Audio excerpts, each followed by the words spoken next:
Alors, on reprend Bezrat Hashem. On était resté la dernière fois sur une question. Et le Ramak avait dit, pour cette question-là, il faut au moins que j'y consacre plusieurs chapitres à part. Quelle est cette question? C'était la différence qu'il y avait entre les anges et les âmes.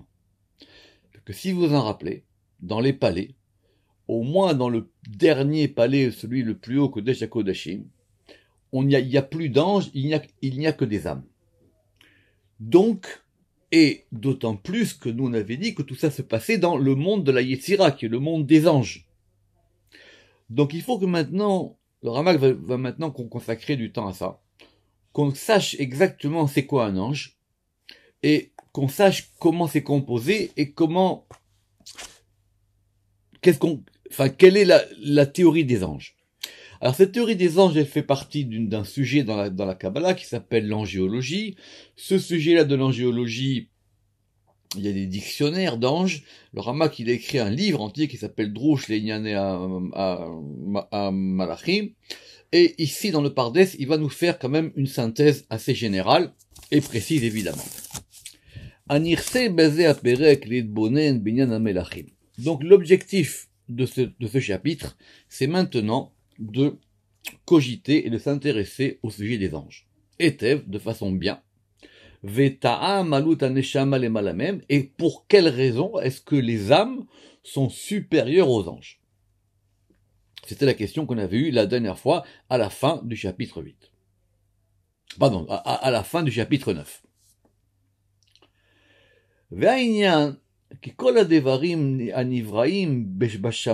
Donc on va prendre notre temps et on va maintenant reprendre tout. Toutes les choses qui sont créées dans les cieux, en haut, mimal, valares mitachat, et sur la terre en bas, kulam echad leechad neetzalu mimakom gavoa. Toutes les créatures, de la plus haute à la plus basse, ont été créées à partir d'un endroit très haut. Ça a été créé par la création elle-même et Hachem lui-même.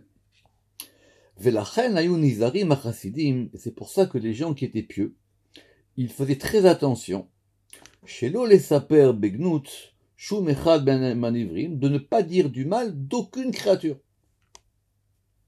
Vainyan, pour comprendre ça, ki arba yesodot haelyonim, parce que le principe de la création qu'on a vu déjà au début dans le Pardes, et le Ramak qu'il avait ramené du Rambam, c'est qu'on peut considérer qu'on part de 4 éléments.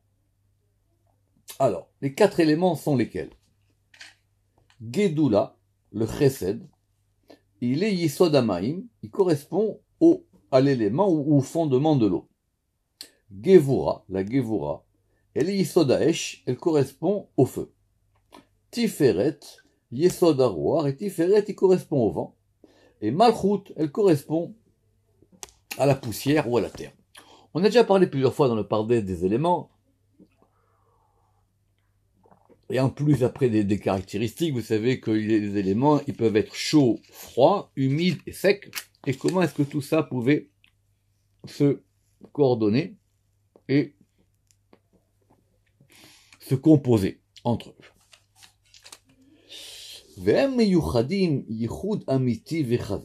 Et chacun de ces éléments, puisqu'ici maintenant, il a dit qu'on peut voir ça par rapport au sirot, d'accord? Donc, Chesed, Maim, Gvura, Esh, Tiferet, Ruach, Malchut, Afar.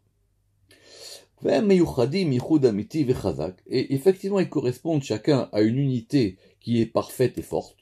Comme nous l'avons expliqué dans le chapitre précédent, évidemment, on en a parlé plusieurs fois. Veine. Et par ces 4 éléments, à Elyonim, supérieurs, à Neetzalim, qui ont été donc émanés, à Dakim, qui sont effectivement d'une grande subtilité, Nitavu Arba Yesodot, ont été formés les 4 éléments, Shebe Seder Atzilut, Abriya, Yetzira, Ve'asiya. Évidemment, on va retrouver ces 4 éléments à chaque degré. Madrega achar madrega, degré après degré, mi ala liyul, par un principe de cause et effet. De la même manière que la Hatzilut c'est la cause de la Bria, que la Bria c'est la cause de la Yetzira, que la Yetzira c'est la cause de la Asiya, les éléments aussi, comme les Sphirot, ils agissent par un effet de cause et effet. C'est ce qu'il dit, mais de Me'atzilut à la Bria, de la Bria à la Yetzira, et de la Yetzira à la Asiya. Veine. Donc, Kol Arba Madrigot Aele, donc ces 4 degrés, ces 4 éléments. M Bechol Echad Ve'echad Me'amadrigot Be'asmam. On va les retrouver à chaque degré. On va les retrouver à chaque niveau. Pourquoi? Ki ba'atzilut be'atzmo, yesh abiya, ve'kulam atzilut. Dans la atzilut aussi il y a 4 mondes. Mais ce sont les 4 mondes de la atzilut. Ou ba'briya atzma yesh abiya, ve'kulam briya. Et dans la briya aussi il y a les 4 mondes. Mais ça s'appelle les 4 mondes de briya. Ve'chen lechol madrigot, et ainsi d'après toutes les madrigot. Ça, on n'a pas besoin de revenir là-dessus. On avait déjà parlé de ça déjà au début du Pardes très longuement. Que, effectivement, on peut toujours tout décomposer. Même la Sphira Chesed, on peut la diviser en 10. Et 10 de 10, de 10, de 10 et de 10, etc. Et effectivement, il n'y a pas de raison à ce que même si les choses sont différenciées, qu'on ne puisse pas les composer par les autres choses. Ve'yanazé, Nimshal el soref a kesef. Et ici, ce qu'il va y avoir dans ce chapitre, c'est que le Rama qui va nous donner des exemples pour ça. Prenons par exemple quelqu'un qui est un orfèvre, qui fait des bijoux, et quelqu'un qui va fondre de l'argent pour faire un bijou. Soref a kesef. Sheyavdi lechol min vemin, be'atzmo le'arba minim. Et lui, il va distinguer 4 types d'argent selon 4 différences. Aechad, premièrement, ou kesef naki, c'est de l'argent pur. D'ailleurs, j'ai appris, on verra plus tard, que on ne pouvait pas faire un bijou en argent pur, ni en or pur. On est toujours obligé de combiner les métaux. Déjà pour qu'ils aient de la consistance, pour qu'ils puissent se tenir, pour qu'ils aient des maintiens. Donc, il n'y a jamais de bijoux en or pur, ni en argent pur, c'est impossible. Donc, premièrement, on va avoir de l'argent pur. Chez Enbo Sigim Klal, qui n'a aucune scorie. Hacheni, le deuxième, Kesef Sheyored Madriga Achat le Matam Kesef Naki, on va prendre une catégorie d'argent un peu moins bonne que la première. Le premier, c'est de l'argent pur à 100%, et après, on va peut-être dire qu'on va avoir de l'argent pur à 80 ou 90%. Ve'ashlishi, Kesef Sheyeshbo Kechati Sigim. Troisièmement, on va prendre de l'argent qui sera à 50%, et qui sera donc composé de 50% de scorie. Ve'arevi, et le quatrième, ça sera un argent où il y aura par contre la majorité de scorie. Ve'ifshar, et c'est pas possible, pour l'argent pur, les kesef anaki, shiyikulu kesef naki, qu'il soit complètement pur. Il est impossible qu'il soit complètement pur. Chez l'Oyebo Sigim Klal, et qu'on ne trouve aucune scorie de façon égale. Et la Be'ehrar, et donc de façon nécessaire, donc même dans chaque catégorie aussi, on va retrouver des 4 catégories. Je relis. Et la Be'ehrar, simplement de façon nécessaire. Il y a aussi, dans l'argent pur, Arba Halakim, 4 parties, mityahasim, qui vont être liées, el shiur, selon la mesure de la pureté de l'argent, et en fonction des 4 parties qu'on vient de mentionner. Donc, akesef anaki she'en le'nakyuto yoter, l'argent qui est totalement pur et qu'on n'a pas besoin donc de nettoyer. Celui-là, il va constituer la partie la moins importante de mon argent. Achelek Hasheni, la deuxième partie, il est aussi de l'argent pur, mais pas comme la première partie. Parce que comme effectivement on a, en fonction de la pureté du premier argent, on ne peut pas du tout dire que le deuxième aussi il est pur. On veut dire qu'il est moins pur. Et de même pour la troisième partie. Parce que c'est de l'argent pur, mais c'est pas comme la deuxième partie. Et la quatrième partie, lui, c'est un argent ou dans lequel on va avoir, chez Jbotaro Vetsigim, dans lequel on aura un mélange de choses d'escories, jusqu'à ce qu'effectivement, il y a tellement de scories que la partie argent, elle sera moindre ou infime.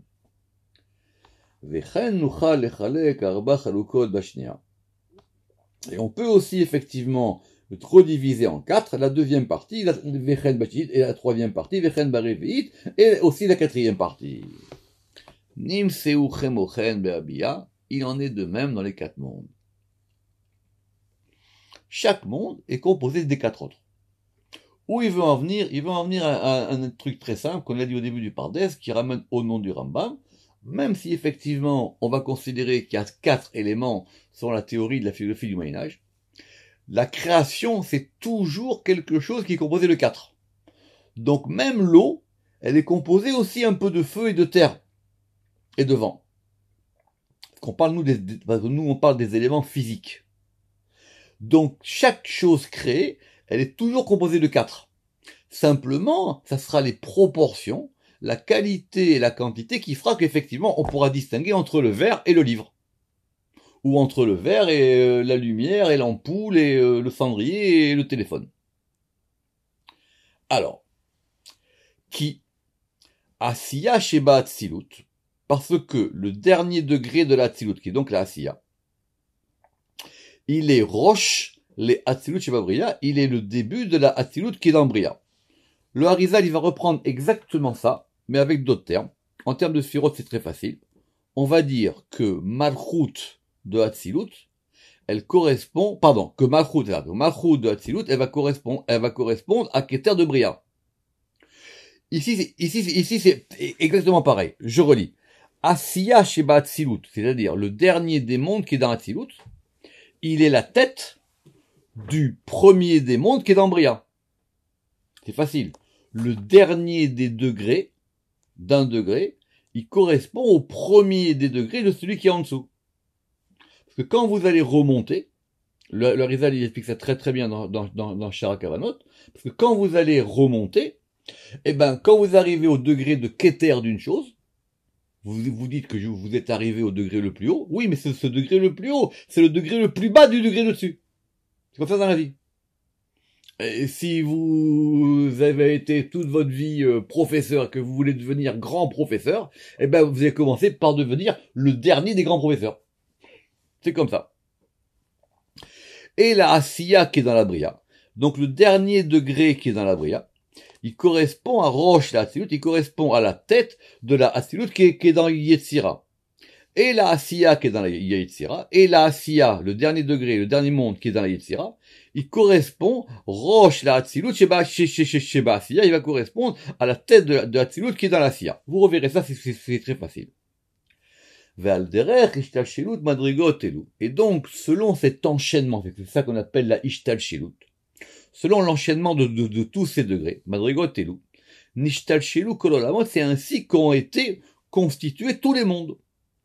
De la Hatzilut à la Bria, de la Bria dans les Chalot, et dans les Chalot dans les Klipot.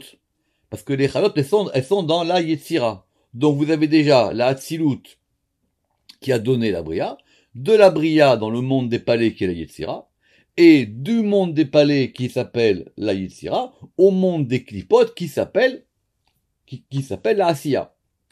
Et depuis, et après les Klipot, mi-Klipot, les Metsiout Arakim, et après les Klipot, on a donc les étendues célestes, qui correspondent donc aux Mazalot, aux signes zodiacaux, et ou me'em el Yesodot et après aux Yesodot, eux-mêmes, à Avim, les Yesodot qui sont les Yesodot épais, à Murkavim qui sont composés comme nous l'avons dit. Pourquoi? D'après cette théorie du Moyen-Âge de la Kabbale, vous avez les quatre mondes. En dessous des quatre mondes, vous avez les constellations célestes, c'est ce qu'il a dit. Et en dessous, vous avez après les quatre éléments. On verra les quatre éléments dans quel ordre ils sont. Et en bas, vous avez le monde terrestre. D'accord? Il y a des dessins qui expliquent ça dans des nombreux manuscrits de Kabbale au Moyen-Âge.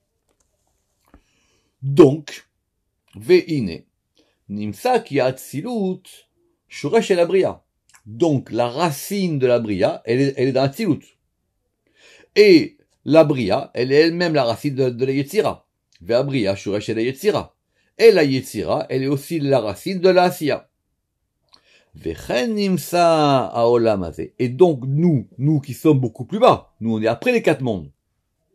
Donc, notre monde à nous, donc maintenant il se trouve que notre monde à nous, ce monde-ci, Shoev, il va lui puiser du côté de la Asiya, puisque c'est le dernier des mondes, qui est donc le monde de la Klippa. Et c'est quoi dans ce monde de la Klippa? Ce sont les Sarim, les princes des nations, dont on va parler, Vesham Shem et leurs serviteurs, qui sont du côté de l'impureté. Cette notion que quand on descend, on va arriver à un moment où on va avoir le principe, comme on a vu dans Parashat Noach, des 70 nations qui vont correspondre à 70 princes. Mais ces princes-là, c'est pas du tout les anges qui sont dans Yetzira. Il faut pas tout mélanger. Et tandis que qui a Aïn Sarim, parce que ces 70 princes, Enam Théorim Kolkar, ils sont pas purs complètement. Ça correspond à l'ordre du monde. Ce sont les 70 qu'on appelle les 70 préposés des nations. Simplement, les princes qui sont dans la Yetzira, eux, ça s'appelle les anges. Malachim, c'est pas les mêmes. Ve'ain Sarim, et ces 70 anges, c'est-à-dire les 70 préposés des nations, qui ne sont pas les mêmes que les anges qui sont dans la Yetzira. Saim, ils sont donc intermédiaires entre les Mazalot et entre les anges saints, les anges qui sont en haut dans la Yetzira. Ve'a Malachim Akedoshim, et donc les anges qui sont du côté de la sainteté. Echalot, ils sont liés dans les palais, parce qu'on a dit que Yetzira c'est à la fois le monde des palais et des anges. Shoavim, et eux, ils vont puiser des merkavot et des kisaot, c'est-à-dire des chariots et des trônes célestes, dont la source, elle est dans la Bria.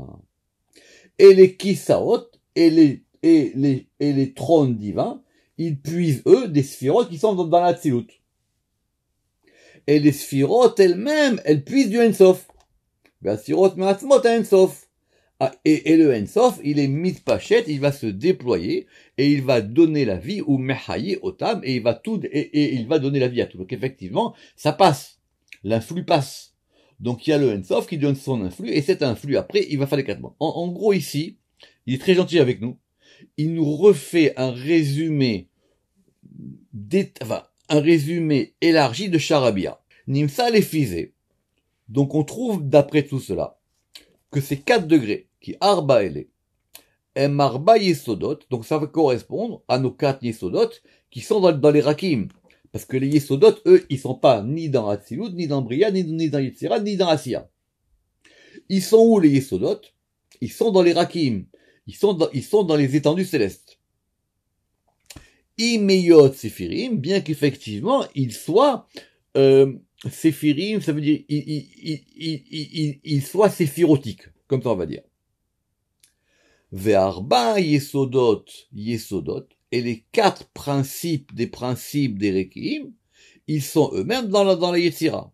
Et ainsi jusqu'au monstre. C'est-à-dire qu'effectivement, chacun, à chaque degré, on va trouver la racine de la chose dans le degré supérieur. Mais plus on monte, effectivement, plus c'est fin et plus c'est subtil. Omnam. Mais effectivement, quand on redescend, à chaque fois, ça va s'épaissir. Ça devient de plus en plus épais, ça devient de plus en plus entaché de scorie jusqu'à donner la matière même, en bas. Omnam. Mais alors, je pense qu'ici, il faut dire Ishtal Shilut plutôt que Shalshut. Et toutefois, par la Ishtal Shilut, par cet enchaînement, Nit Avu, ça va maintenant s'épaissir, Venit Galou, et ça va maintenant se dévoiler. Qu'est-ce que vous voulez voir dans la Tzilut? Il n'y a rien à voir. Mais plus on descend, plus ça s'épaissit, et jusqu'à ce que ça donne le visible.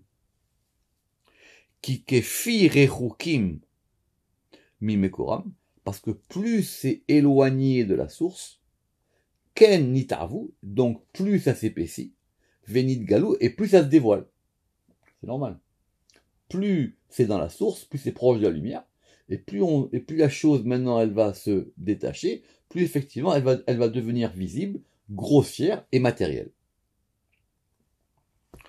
Ou les physés. Donc d'après cela, en davar baolam, il n'y a aucune chose au monde, chez lo yushpa alav, qui ne reçoive pas un influx, midemala d'un degré qui lui est au-dessus, shefa, et donc un influx et une lumière.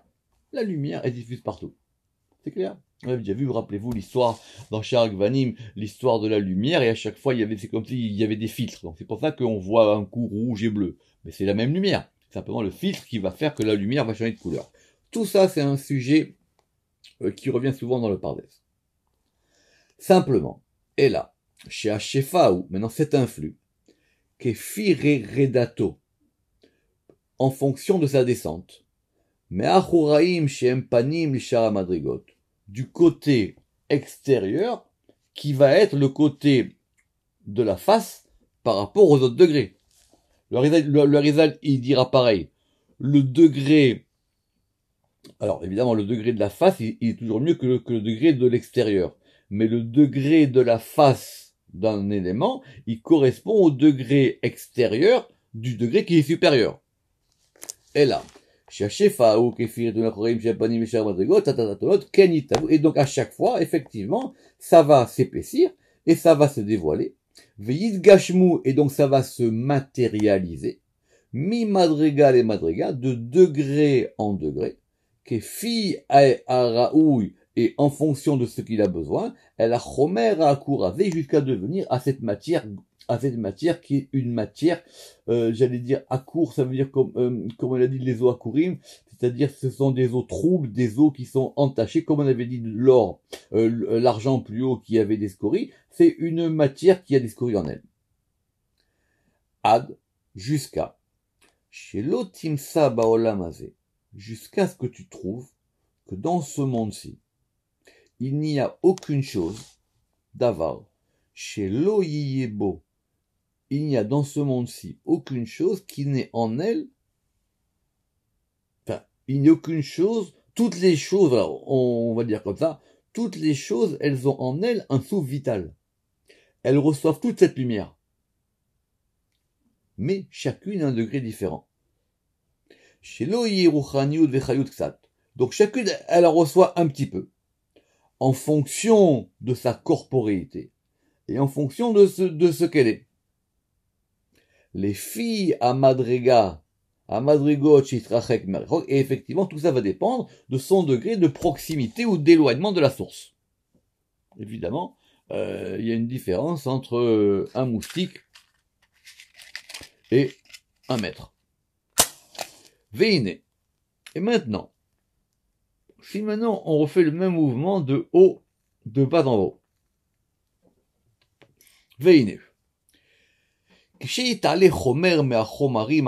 Lorsque maintenant quelque chose qui est en bas, qui est gras, qui est épais, qui est matériel, lorsqu'il va remonter, il va remonter vers sa source. Donc il va maintenant passer du degré, on va dire, très épais au degré moins épais. Et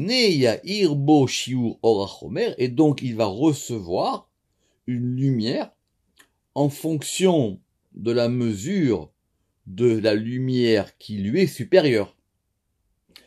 D'accord? C'est toujours pareil, c'est-à-dire que ça dépend si on monte ou si on descend. Alors on va donner un exemple.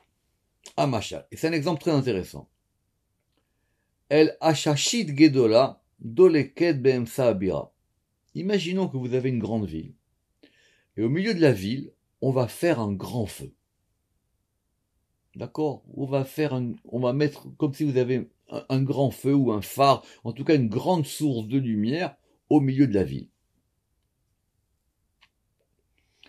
Ou mipne gedola tabira. Maintenant, comme la ville, elle est grande, l'otaïr el mixaot tabira, ce feu ou cette lumière, elle va pas éclairer toute la ville. La lumière est au milieu, donc elle va commencer à éclairer au milieu. Mais quelqu'un qui se trouve à l'extrémité de la ville, la lumière ne va pas l'atteindre là-bas. Beketaim. Et là, Ormuat, simplement, il va voir qu'il y a une lumière. Il va dire, tiens, peut-être qu'il y a un truc là-bas. Et plus il s'approchera, plus la lumière grandira. Et plus la lumière grandira, plus il se rapprochera jusqu'à ce qu'il arrive devant le feu lui-même. Mipne gedolat abira, lote el mixot abira beketaim, et la Ormuat.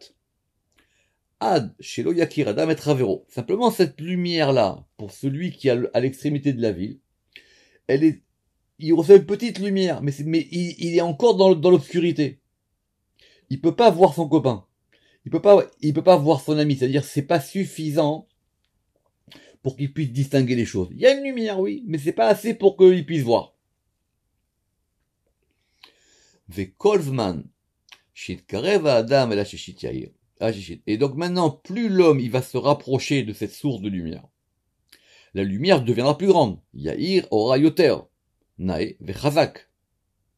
Jusqu'à ce qu'il puisse parvenir à Tchemagia, el tor arba a motea, et lorsqu'il va arriver maintenant dans les 4 amot, c'est-à-dire dans le périmètre de la lumière, alors à ce moment-là, la lumière sera tellement forte qu'il en sera aveuglé. Yichwena merovora. Et donc il en est de même dans notre sujet. Qui donc plus les choses elles vont s'éloigner de leur source et de l'état d'où elles proviennent, alors elles deviennent plus épaisses et elles deviennent plus matérielles. Venim saou akurim benyanam, et ça va devenir des choses qui sont mélangées. Ce sont des choses, c'est comme c'est à court, c'est pas de l'eau limpide, c'est de l'eau dans laquelle il y a des pierres et de la poussière, etc. Gassim tachlit agasut, et donc ça va devenir le degré le plus matériel et le plus mélangé possible, c'est-à-dire notre terre à nous. Kemo aretz azot.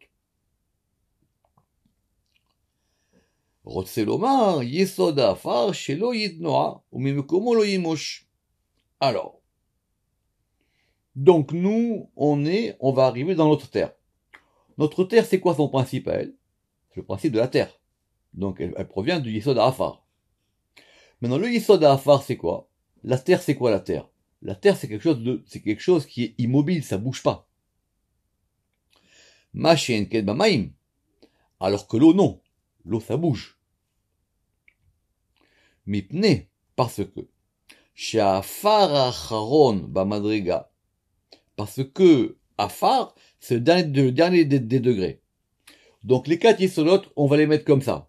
Le degré le plus bas, c'est Afar, c'est donc Malchut. Bemadriga. Ve'amaim madriga, et après on va mettre l'eau. Ve'amaim madriga yoter eliona. Aleem. Ou mitkavim yoter el mekoram. Parce que déjà, l'eau, qu'est-ce qui se passe? Parce que l'eau, la terre, c'est complètement matériel. L'eau, c'est matériel aussi, mais vous pouvez pas la prendre, mais l'eau, il vous faut quelque chose pour la prendre. Il faut un keli. Donc c'est une matérialité moins forte. La terre, elle est immobile, l'eau, elle bouge. Au-dessus, vechen alehem yesod haruach, au-dessus, il y a le vent. Et parce que le vent, lui, il est encore plus mobile que l'eau. Et qu'est-ce qu'il y a encore au-dessus? Il y a le feu. Parce que le feu, lui, il a une plus grande vitalité. Si vous allez d'après ce qu'il dit ici le Ramak, c'est quoi l'ordre? Donc vous avez Esh, Ruach, Maim, Afar. Retenez ça. Esh, Ruach, Maim, Afar. Essayez maintenant de voir ça avec les 4 lettres du tétragramme. Essayez de voir ça avec les 4 sirotes qu'il a dit. Et vous allez arriver à des trucs très compliqués. Parce que c'est pas évident que le feu, ce soit le premier degré. Mais si on dit que le feu, c'est le premier degré, c'est-à-dire que le Yud, il est Esh, ça veut dire que le degré le plus fort, il est Gvora. Ça veut dire que le degré le plus fort, il est Gvora. Après, vous avez Ruach. Ruach, donc ici, c'est Tiferet. Après, vous avez l'eau. L'eau, c'est quoi? L'eau, c'est Chesed. Et après, vous avez la terre, et la terre, c'est Malchut. Or, c'est pas évident. Que nous, on a toujours dit que le Yudi était Chorma. Ou en tout cas, le Yudi est Chesed. Mais la vérité, c'est comme ça le vrai ordre. C'est que c'est le feu le degré le plus haut. La preuve, on va voir, c'est que quand le monde y était créé Eshumaim. C'est ce qu'on va voir après doucement. Et donc, Venilmad me'ayesod ha'esh, ha'me'at asher lanu shelo yishkod velo yanuach ad alotol yisodo. Et donc maintenant, de ce principe-là du feu, on peut peut-être comprendre, nous, ce que c'est l'élément feu en haut. Mais l'élément feu en haut, c'est pas du feu. C'est clair? Et plus on va remonter, après on arrivera au Sphirot.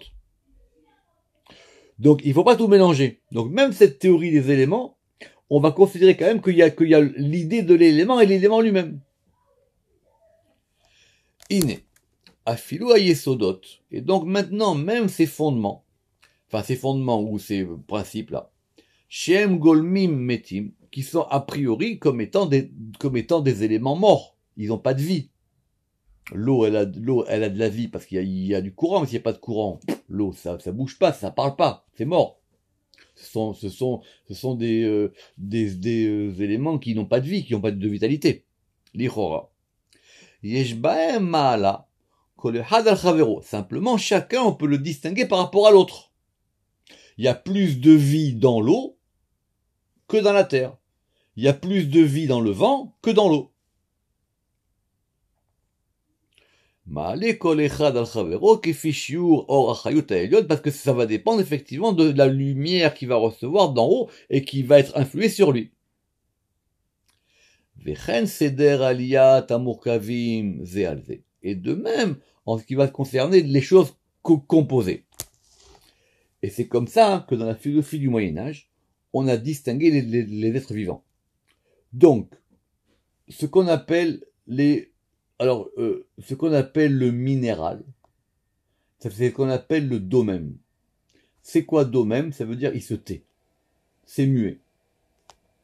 Après, on a le tsoméar. C'est quoi le tsoméar? Le tsoméar, c'est la végétation, c'est ce qui pousse. Ve'ala tsoméar, et au-dessus du tsoméar, c'est-à-dire les végétaux, vous avez les chai, c'est-à-dire les êtres vivants. Et au-dessus des vivants, les êtres parlants. Alors cette distinction-là est très importante dans la philosophie du Moyen-Âge. Je répète, domem, tsoméar, chai et medaber. D'accord? À tel point que quand Ibn Tibon, pour ceux qui s'intéressent, il a traduit de l'arabe le guide des égarés, il a dû donc faire des réajustements de traduction pour arriver à ça, et c'est sur ça qu'Aboulafia il s'est appuyé pour écrire Or HaSechel. J'ai déjà fait des cours là-dessus. Donc, si vous prenez par exemple un animal il est quoi? Un animal il est chai. Mais il parle pas. Très bien. Et donc, par exemple, de n'importe quel type d'animaux.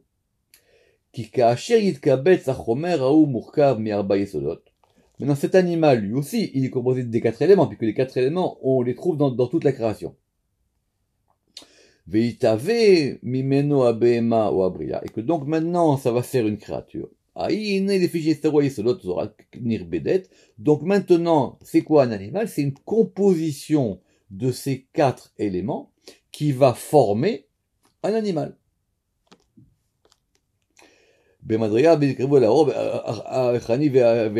Maintenant, cet animal lui-même, plus il se rapproche de sa source, plus il va recevoir son flux.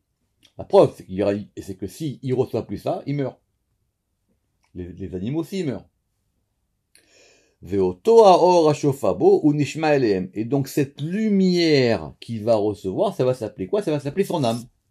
Et ça, c'est ça la fameuse âme animale. Il a une âme. Il a un principe vital. D'ailleurs, le véritable mot de animae, c'est ce qui bouge, c'est ce qui lui maintient en vie. C'est ça son âme. Et donc, c'est ce qu'on va appeler une âme vitale. C'est-à-dire, c'est son principe de vie.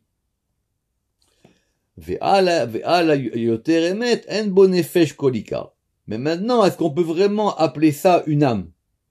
Pourquoi? Mipne ki bemot habehema ve'efseda. Tarzor, elle est sur le terrain.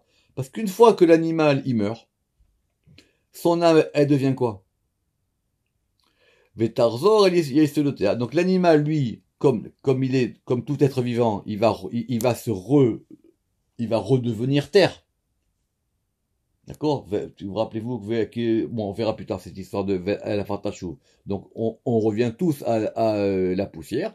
Et comme donc il a perdu cette connexion avec la lumière qui était son principe vital, mais maintenant, lui, à la différence de l'homme, chez la nefesh velo ruach veneshama, il n'a pas ni nefesh, ni ruach, ni neshama, ça on verra plus tard dans chez moi, c'est-à-dire les 3 degrés de l'âme, nefesh, ruach et neshama, qui va pouvoir monter ou descendre. Bon, est-ce qu'il y a un gilgoul des animaux? Est-ce que les âmes des animaux, elles montent plus haut? C'est une autre question, en tout cas ici le Rama qui dit que non. Chez la nefesh, qui lo haïta est là, parce que pour lui c'était comme une mouche qui va dans l'air. Ça veut dire que il reçoit quelque chose qui le rend vivant, mais une fois qu'il meurt, cette chose-là, elle devient quoi? Alors, est-ce que il dit c'est comme une mouche qui part en l'air, parce qu'il n'y a pas de même degré des neshamot dans les hommes que dans les animaux.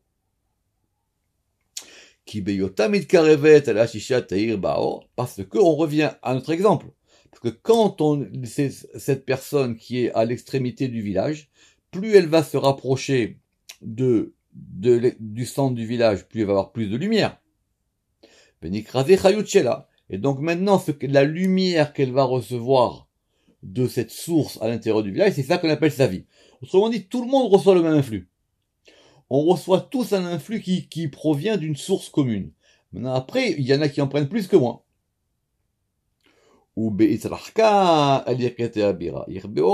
Maintenant, effectivement, plus elle va s'éloigner la personne du centre de la ville, moins elle recevra de lumière. Et si elle s'éloigne complètement, à un moment, elle sera dans le noir absolu. Et comme elle sera dans le noir absolu, ça s'appelle pour elle la mort. Vezeu mitata. Ve'en la bemalarzor el mekora. Et après, elle peut pas revenir en arrière. Une fois que maintenant il est complètement dans l'obscurité, il ne peut pas revenir en arrière pour pouvoir se reconnecter à la lumière et reprendre de la vie. Et donc elle ne peut plus rien faire. Et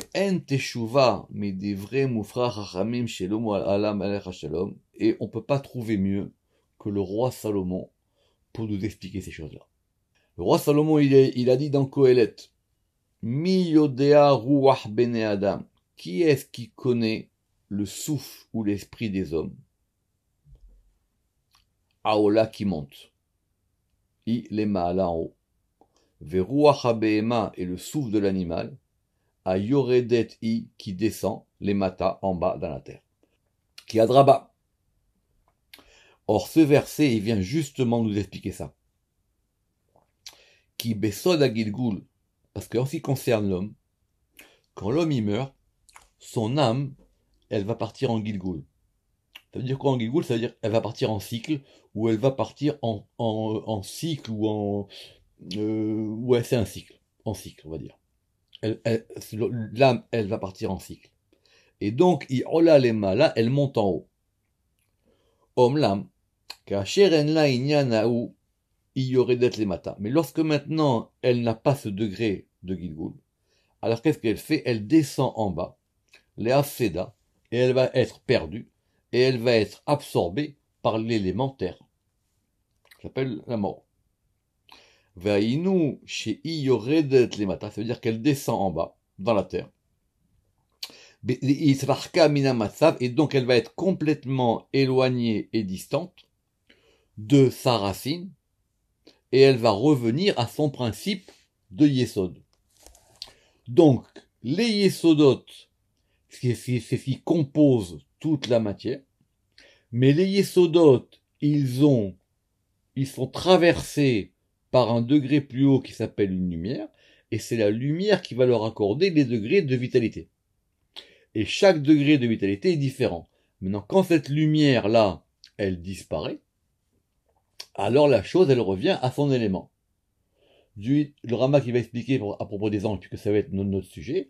Les anges sont des êtres de feu, donc leur yesod à eux c'est du feu. Le feu forme des anges, mais quand Hachem il veut plus être d'un ange, il retire son souffle et l'ange il redevient feu.